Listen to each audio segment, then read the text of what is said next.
하나님의 말씀은 시편 3편, 시편 4편, 시편 4편 4절입니다.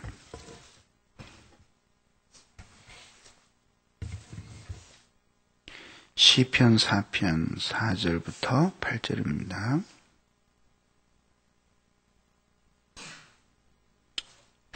너희는 떨며 범죄치 말지어다. 자리에 누워 심중에 말하고 잠잠할지어다. 의의 제사를 드리고 여호와를 의뢰할지어다. 여러 사람의 말이 우리에게 선을 보일 자 누구냐 하오니 여호와여 주의 얼굴을 들어 우리에게 비치소서. 주께서 내 마음에 두신 기쁨은 저희의 곡식과 새 포도주의 풍성할 때보다 더하니이다. 내가 평안히 눕고 자기도 하리니 나를 안전히 거하게 하시는 이는 오직 여호와시니이다. 아멘.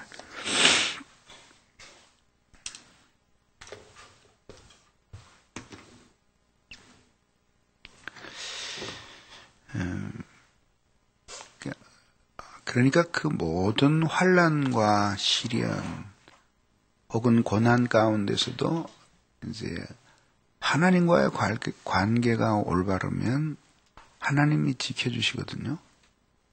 그렇기 때문에 이제 우리가 읽은 이 4절부터 8절까지는 그 하나님 앞에서 우리들이 어떻게 살아야 하는가, 하나님과의 관계를 소중히 여기면서 사는 그 삶이 어떤 삶인가를 이야기하고 있어요.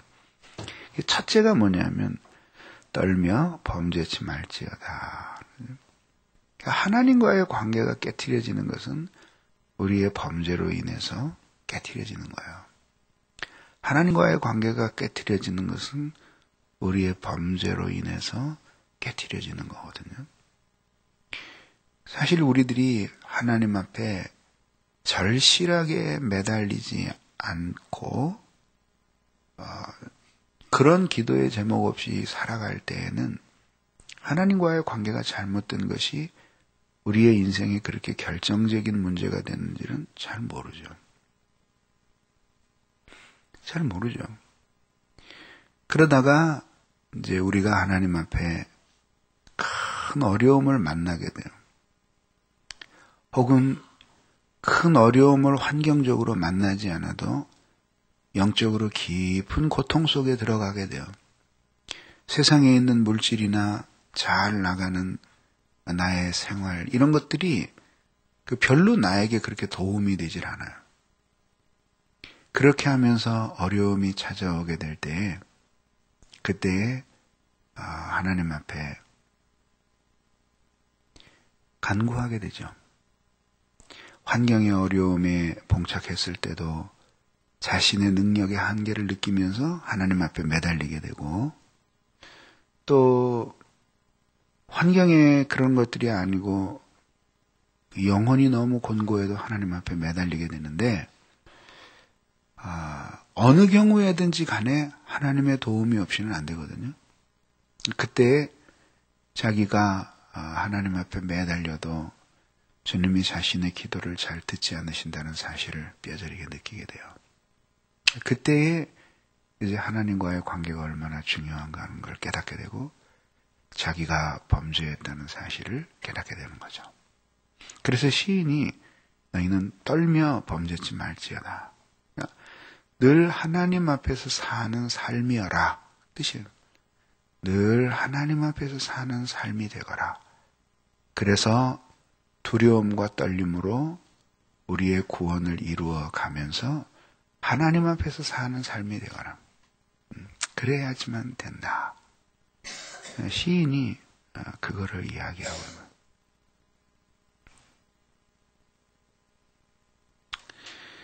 이제 이렇게 하면서 살아야 된다라고 하는 것이죠. 그러니까 하나님과의 관계는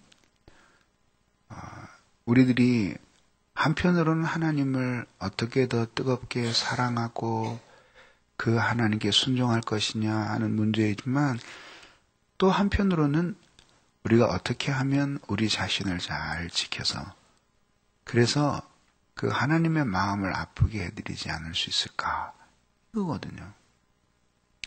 그렇게 하면서 하나님과의 관계는 우리의 삶 전체를 실어서 마음과 뜻을 바쳐서 하나님께 순종하면서 살아갈 때 하나님과의 관계가 유지가 되는 거예요. 자기의 기도 제목 없고 문제 없다고 내팽개쳐 두고 그리고 자기 좋은 대로 살아가게 되면은 금방 하나님과의 관계가 깨트려지게 되는 거예요. 정말. 그래서 하나님께서는 우리가 인생을 살다가 어려운 일 만나고 당신의 도움이 필요할 때 한 번씩 찾아와서 비는 그런 종교가 아니라 삶 전체에서 항상 하나님을 생각하고 그분께 마음을 드리고 그분께 영광을 돌리고 이렇게 자기 자신을 하나님께 이렇게 드리는 그런 삶을 살고 싶어 하시는 거거든요. 두 번째로 보면은 하나님께 대한 의뢰예요. 하나님께 대한 의뢰. 그러니까 하나님 앞에 온전한 삶은 하나님을 전적으로 의존할 때에 그런 삶을 살 마음이 생겨나는 거죠. 하나님을 의뢰할 때. 주님을 전적으로 의지하면서 살아갈 때에 삶이 더 온전해지기를 사모하는 마음이 생겨나게 되는 것이지 하나님을 의지하지 않는 데서는 그렇게 생겨나는 게 아니시죠. 이치가 이런 거거든요. 우리가 부모님께 효도한다 그럴 때에도 그 종류가 참 많아요. 그 중에 하나가 뭐냐면은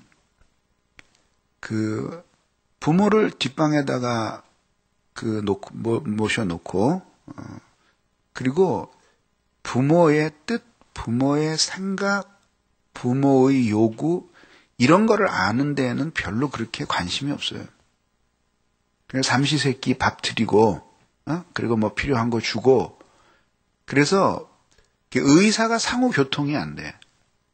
아버지가 필요한 게 뭔가, 어머니가 뭘 원하시나, 이런 게 아니라, 그냥 자식으로서 내 할 일 하면 된다. 그렇게 생각하고, 자기가 뭔가 부모에게 필요하다고 생각되는 걸 자기가 다 하는 거죠. 그건 마치, 좀 기분 나쁠지 모르지만은, 엄밀하게 이야기하면 사실은 그건 효도가 아니고 적선이죠. 이렇게 얘기하면 더 비난조지만은, 마치 애완동물 가둬놓고 말 못하는 짐승에게 자기 기분에 따라서 먹을 것도 주고 마실 물도 주고 하는 갖고 놀 뼈다구도 하나 주고 그런 거 비슷하지 않아요? 그러니까 나이가 들어서 부모님들이 나이가 들어서 집안에서 경제권이 없어지고 힘이 없어질수록 외로운 사람들이거든요. 가까이 다가가서 그분이 필요로 하는 게 뭔가? 그분이 필요로 하는 것이 꼭 먹고 입고 마시는 그것만이 아니잖아요. 정신적으로 필요로 한 것도 있을 거 아니에요. 어느 때 외로우신가? 그리고 바라는 게 뭘까? 이렇게 생각하면서 해주는 이것이 진정한 공경적 효도라고 말하시는 거예요. 이렇게 하는 그것이 효도거든요. 그럼 똑같지요. 하나님을 우리들이 공경함에 있어서도 제일 공경하는 도의 첫 번은 하나님의 마음을 우리들이 아는 거예요.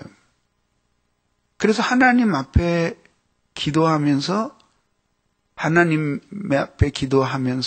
주님의 마음을 전수받고 또 하나님께서 말씀하시는 내용들을 우리들이 잘 받아들이면서 그 말씀 속에 담겨진 하나님의 말씀, 그 뜻을 이해하려고 애를 쓰는 거죠. 그러는 가운데 이 중심점 자체가 내가 아니라 하나님이 돼야죠. 응? 그래서 오히려 자기가 정말 하나님을 사랑하고 공경하게 되면은 오히려 이렇게 말할 수 있는 거예요. 하나님, 저한테 너무 많이 신경 쓰지 마십시오. 어떤 것이 하나님께 기쁨이 되겠습니까? 저에게 너무 마음 쓰지 마시고 어떻게 우리가 사는 것이 하나님께 영광을 돌릴 수 있겠고 또 내가 이 세상에 태어나서 어떻게 죽는 것이 그 하나님의 뜻을 이루는 데 도움이 되겠습니까? 내가 그렇게 살도록 도와주십시오. 하나님 앞에 그렇게 기도할 마음이 생겨나는 거거든요. 그게 이게 진정한 하나님을 향한 사랑을 가지고 있는 성도의 모습이거든요. 하나님의 마음, 하나님의 뜻 이런 거는 아랑곳도 없이 자기 요구만 이루면 된다라는 식으로 하나님 앞에 가서 매달리는 그런 것들은 믿음이 아니에요. 왜냐하면 하나님과의 관계는 인격적인 관계이기 때문이에요. 우리들이 흔히 하나님 앞에 기도할 때 내 아픔을 좀 알아달라고 내 서름을 알아달라고 매달리잖아요. 근데 어느 한순간이라도 한번 하나님이 얼마나 마음이 아프실까? 오늘 우리를 바라보는 하나님의 마음이 얼마나 아프실까? 또 나의 가정을 바라보시는 주님의 마음이 얼마나 찢어지는 것처럼 아프실까? 요즘에 나의 이 게으르고 나태한 삶을 보면서 주님이 얼마나 아프실까? 그거를 생각하면서 그 하나님 죄송합니다. 저를 용서해 주십시오. 그게 사실 회개거든요. 그 회개가 기도의 문을 여는 거예요. 회개가 기도의 문을 여는 거예요. 그러니까 여러분 신앙의 지난 날들을 한번 돌아봐요. 정말 열렬하게 기도가 잘 되던 때 있었어요. 문제가 많아서 잘 된 게 아니라 회개를 했기 때문에 잘 되는 거예요. 기도의 문이 열리면서 하나님 앞에 간절히 매달리면서 하나님 앞에 새로워졌던 것 아니에요. 그렇게 하면서 하나님 앞에 변화의 인생을 살게 된 거 아니에요.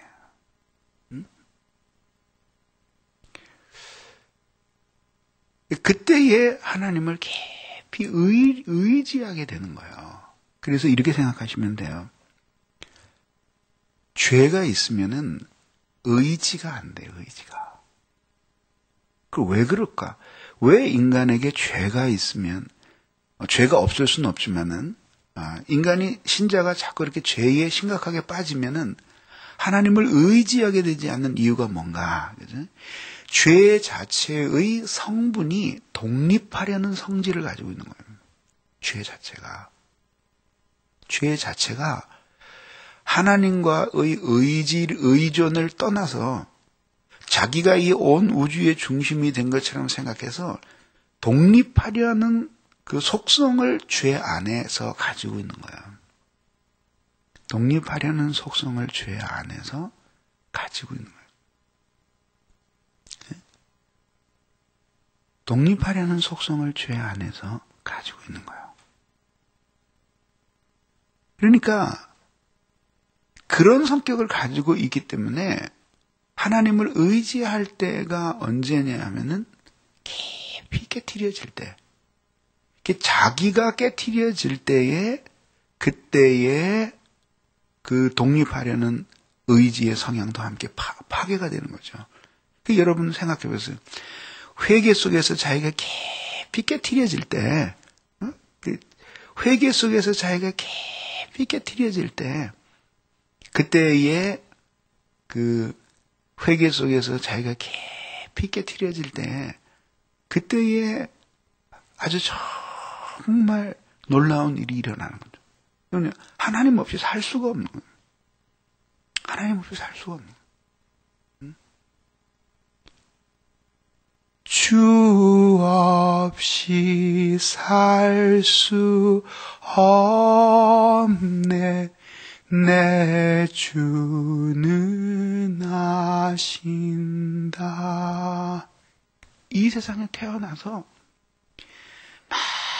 많은 부를 누리고 그리고 높은 지위를 갖고 그리고 많은 사람의 사랑을 받아도 다 공허해요.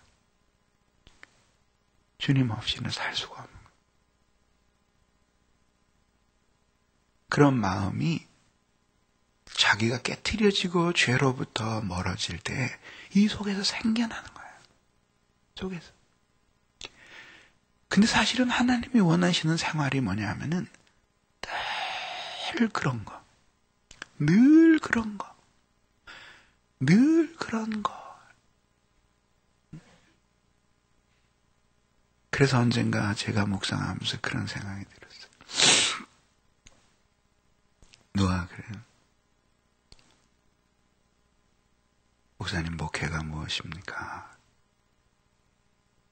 그때 내가 한참 동안 똑같은 대답을 했었어요.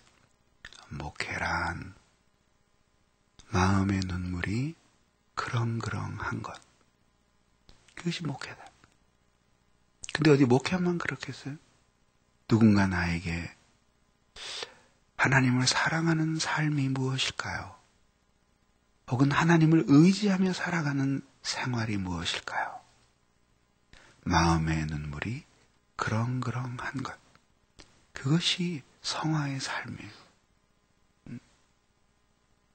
그때 자기에게 물질이 있고 먹고 살 돈이 있고 모든 행복한 조건들이 다 있어도 그거 의지하지 않고 그 거짓된 표상에 얽매이지 않고 하나님을 바라보게 되는 거죠. 우리가 진리를 찾아서 날마다 독수리 날개치며 올라가는 것처럼 그렇게 신앙생활하는 데 있어서 가로막는 것이 두 가지입니다. 정욕에 굴복하는 삶, 거짓된 영상에 현혹된 생활. 하나는 애정에 관계된 거고 하나는 지성의 인식에 관계된 거예요. 근데 그것이 언제 파괴되냐 하면 하나님을 전심으로 의지할 때, 하나님을 전심으로 의지할 때, 그때 자기는 그런 것들을 의지하며 사는 사람이 아니라 진짜 주님의 은혜를 의지하며 사는 사람이라는 깨닫게 됩니다. 주의 인자는 끝이 없고 그의 자비는 무궁하며 아침마다 새롭고 늘 새로우니 주의 성실이 금이라 성실하신 주님. 깊이 거기에 매달리게 되는, 깊이 거기에 매달리게 되는. 그래서 하나님을 의지하게 되는.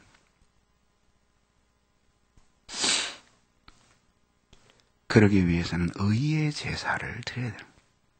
의의 제사라는 게 뭐냐면은 하나님의 사랑과 은총에 대한 반응으로서 어떻게 하든지 자신의 삶과 존재를 그분의 뜻에 합치시키려고 하는 그 삶의 제사예요. 그렇게 할 때 하나님을 더 많이 의지하게 되는 거예요. 그러니까 분투하며 살 때 하나님을 의지하게 되는 것이지 방만하고 게으르게 살면서 하나님을 의지하는 경우는 없어요. 왜냐하면 하나님을 의지하는 마음은 거룩한 삶의 친구이지 죄악된 삶의 벗이 아니기 때문에 그런 거예요. 마지막에 이 시인이 이야기하는 거예요. 그렇게 많은 일들이 일어나도 자신의 마음에 두신 기쁨은 곡식과 포도주보다 더 큽니다. 그것들이 주는 기쁨보다 큽니다. 우리 문맥에서는 잘 이해가 안 되죠. 그까짓 거 먹는 것 때문에 그러나. 그 당시에는 이 먹는 것 자체가 너무 불안하니까. 저희 어렸을 때도 생각이 나요. 할머니랑 같이 살 때 보면은 할머니가 이웃집에 마실 갔다 오셔서 부러워하시. 야, 그 아무개네 집에 갔더니 쌀을 가마로 붙여놓고 먹더라. 옛날에 왜 그 지푸로 짠 가마 있잖아요. 그걸 부엌이나 이런 데도 못 놓고 방에다가 놔. 쌀이 워낙 귀하니까. 그런 결국 그 쌀 가마에서 밥을 밥할 쌀을 떠가요. 이거는 가장 잘 사는 집이에요. 그 다음에 이제 한 말, 두 말 말쌀 사다 먹는 집. 더 가난한 집은 봉지쌀을 사다 먹는 집.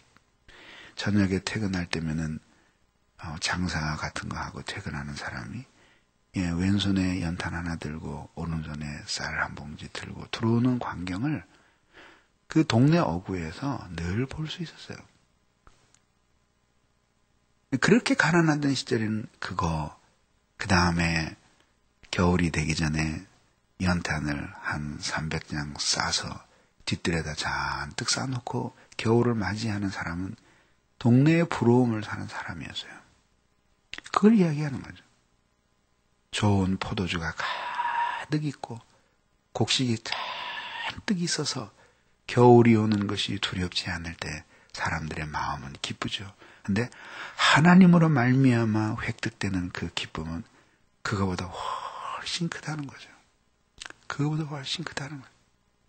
그러니까 사실 솔직히 얘기해서 우리의 인생에 살아온 과거를 돌아보면서 거두절미하면 가장 행복한 때에는 하나님 때문에 행복했고 가장 불행한 때에는 나의 죄 때문에 불행했어요.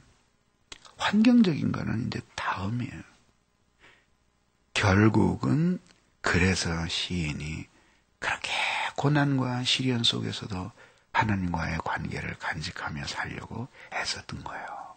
여러분도 그렇게 살아야 되는 거죠.